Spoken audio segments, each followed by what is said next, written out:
Bendiciones, hermanos y amigos. Hoy viernes 16 de agosto continuamos el estudio de la lección número 7, instruyendo a los discípulos parte 1, para memorizar. Luego Jesús llamó a la multitud y a sus discípulos y les dijo: si alguno quiere venir en pos de mí, niéguese a sí mismo, tome su cruz. Otro evangelio dice cada día, y sígueme. Y sígame, Marcos 8:34. Señor, tú has sido nuestro refugio de generación en generación. Reconocemos que tú eres Dios. Por tanto, enséñanos a escuchar tu palabra. Amén. Para hoy, viernes, repaso de la lección número 7.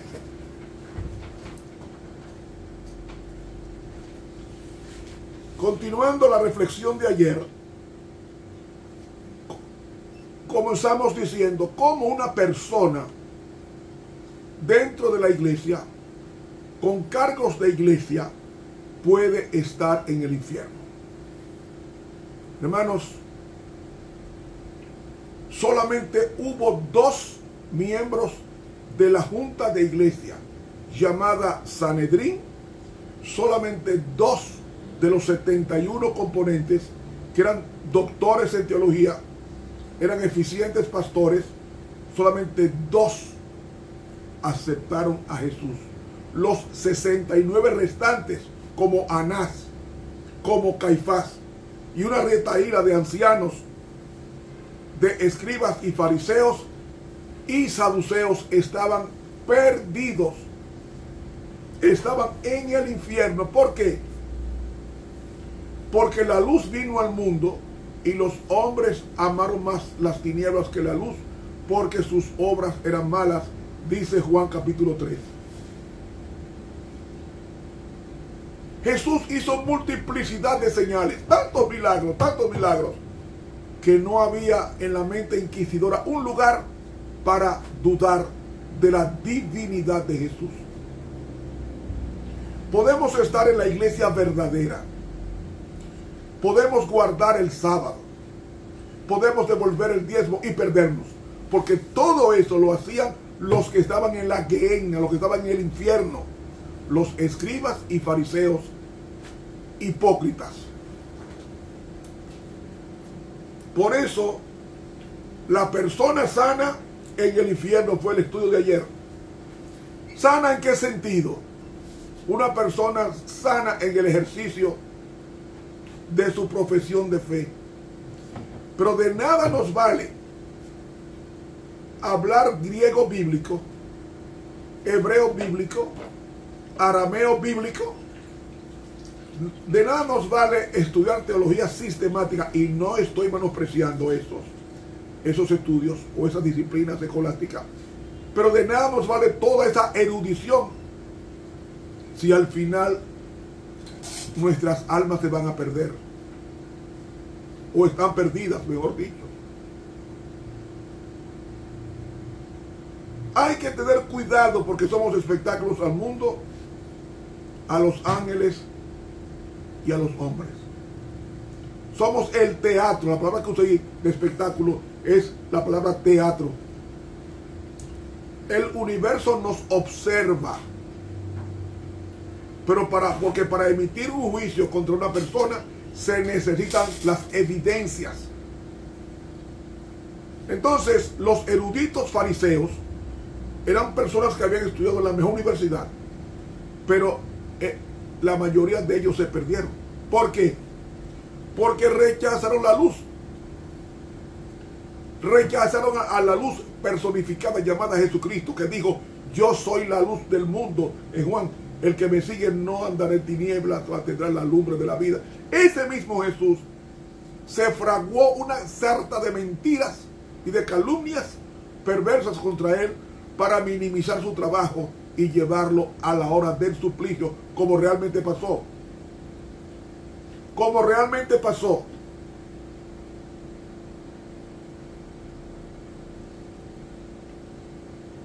Una persona, ¿sabe?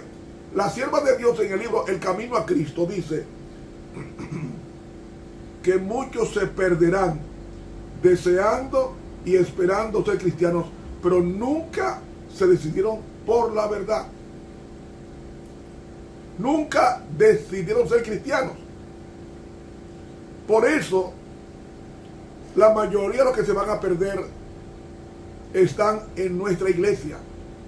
Precisamente por eso, porque podemos ser personas que no hagamos mal a nadie, que no hablemos mal de nadie, pero que nuestra vida relacional con Dios es distante o nula.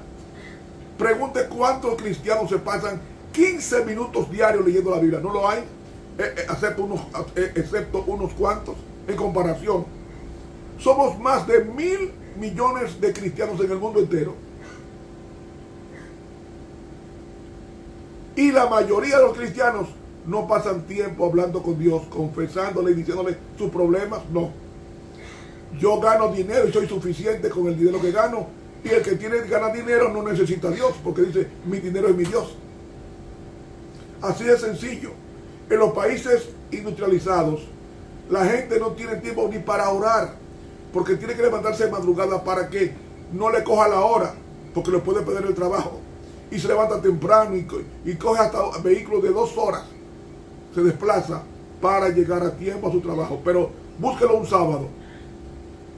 Llegan a la iglesia a las 11 cuando va a comenzar el segundo servicio. ¿Qué Dios hará con esa persona? Dígame usted ahora, hablando face to face, cara a cara, ¿qué hará Dios con esa persona? Esos son las personas sanas en el infierno. Porque el pecado está en aquel, dice el hermano de Jesús Santiago, el pecado está en aquel que sabe hacer lo bueno y no lo hace. Dice la palabra de Dios. El apóstol Juan, el pecado está en aquel que sabe hacer lo bueno y no lo hace. Si usted sabe que es bueno ir a la iglesia, ¿por qué se queda en su casa? Si usted no está enfermo.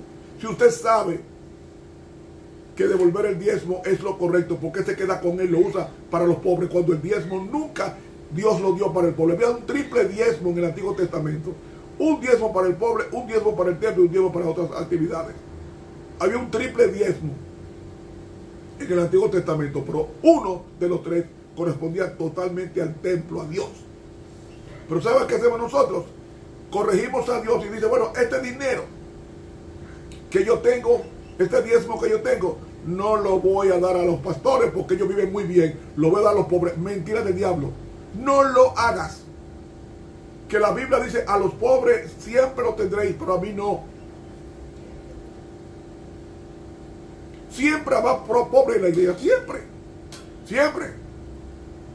Porque aunque la iglesia sea de gente rica, algún pobre va buscando ayuda. Siempre tendremos a los pobres. Y hasta que Cristo venga, siempre habrá pobres. Entonces, Dios no te ha dado facultad para decidir con su dinero. El diezmo no es tuyo, el diezmo es de Dios. Devuélvelo a Dios, a la tesorería que es el alfolí. No, yo lo voy a usar para los pobres. Entonces usted cree que está sano y está enfermo, porque la enfermedad es la desobediencia a la luz recibida. Y quien les habla no vive de diezmo y de ofrenda. No vivo de diezmo y ofrenda, ustedes lo saben. Pero tengo que enseñar la verdad.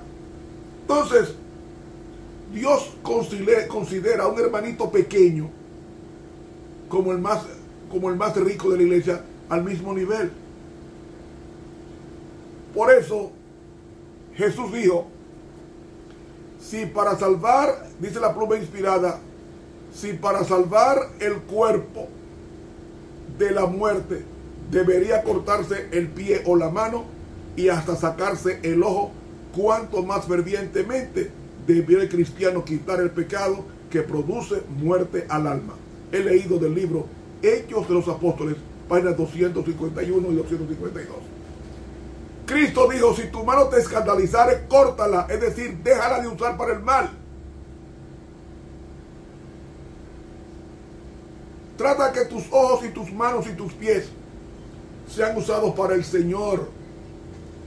Usa tus ojos para estudiar la palabra de Dios. Usa tus manos para el servicio comunitario. Usa tus pies para ir a los sitios correctos que Dios quiere, como la iglesia.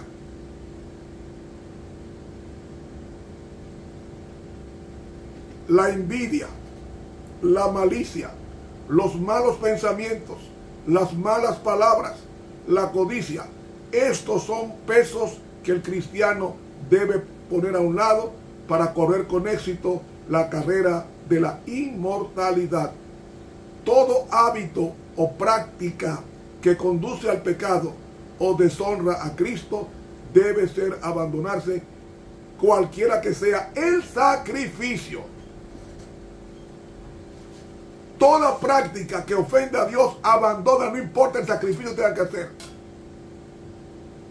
Porque para correr la carrera cristiana que menciona Hebreos 12, dejando todo el peso del pecado que nos rodea, corramos con paciencia la carrera que nos es propuesta, puesto los ojos en Jesús, el autor y consumador de la fe. Hebreos 12, 1 y 2. Pero dígame usted, estamos en los juegos, en las Olimpiadas. ¿Cómo usted quiere correr en el estadio con una carga? Mire, si hay una cosa que pesa mucho, es el pecado. Jesús dijo, mi yugo es fácil y ligera mi carga. Lo único que pesa mucho es el pecado. Ahora, póngase usted un gran corredor, que se ponga en sus hombros una carga pesada. ¿Cree usted que va a ganar el torneo? No lo va a ganar. Tiene que dejar, como dice aquí, dejar todo el peso del pecado, porque el pecado pesa mucho. El pecado pesa tanto que dice el deseado que 3 veces Jesús cayó, camino al Calvario, 3 veces cayó por el peso del pecado de la humanidad.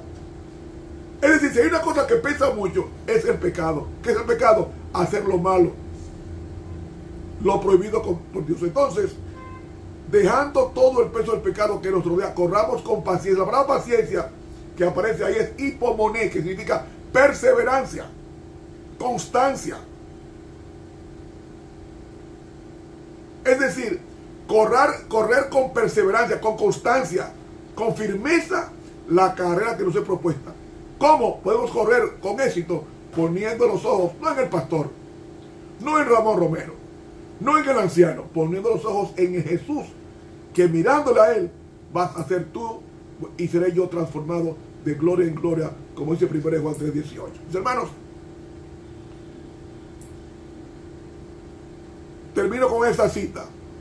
Si nos alejamos del testimonio de la palabra de Dios y aceptamos falsas doctrinas porque nuestros padres las enseñaron, caemos bajo la condenación pronunciada contra Babilonia. Estamos bebiendo el vino de sus abominaciones.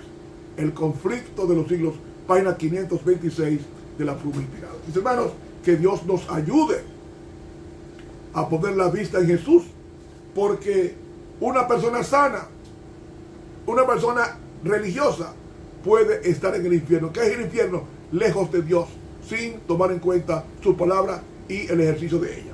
Que Dios nos bendiga y nos guarde. Para mañana, sábado 17, pasaremos a la lección número 8, instruyendo a los discípulos, parte 2. Suscríbase a este canal de YouTube, Ramón Romero. Dele clic a la campanita. Dios continúe con nosotros durante todo este día de preparación hasta el día de su venida.